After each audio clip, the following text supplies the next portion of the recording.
అండి, welcome back to Jayanthi Telugu vlogs. నేను మీ జయంతి. లాస్ట్ వీడియోలో మనం చికెన్ దమ్ బిర్యానీ కోసం చికెన్ అయితే మ్యారినేట్ చేసుకున్నాం కదా, దాని కంటిన్యూషన్ పార్ట్ అనమాట. చికెన్ మ్యారినేట్ అయిపోయి పక్కన పెట్టిన తర్వాత ఒక గిన్నె తీసుకొని ఆయిల్ వేసుకోవాలి. ఆయిల్ వేడైన తర్వాత జీలకర్ర, పచ్చిమిర్చి, కరివేపాకు, ఆనియన్స్ వేసి బాగా వేగిన తర్వాత అల్లం వెల్లుల్లి పేస్ట్ వేసుకొని అది కూడా వేగిన తర్వాత టమాటాస్ వేసుకొని మంచిగా వేగిన తర్వాత మ్యారినేట్ చేసి పెట్టుకున్న చికెన్ వేసుకొని మంచిగా కలుపుకొని ఉడకనివ్వాలి.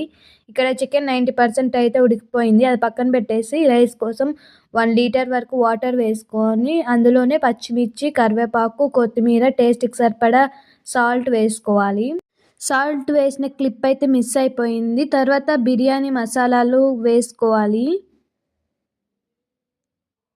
తీసుకెళ్ళి స్టవ్ పైన పెట్టేసి బాగా వాటర్ బాయిల్ అవుతున్నప్పుడు నానబెట్టుకున్న బాస్మతి రైస్ని వేసుకొని 90% ఉడకనివ్వాలి.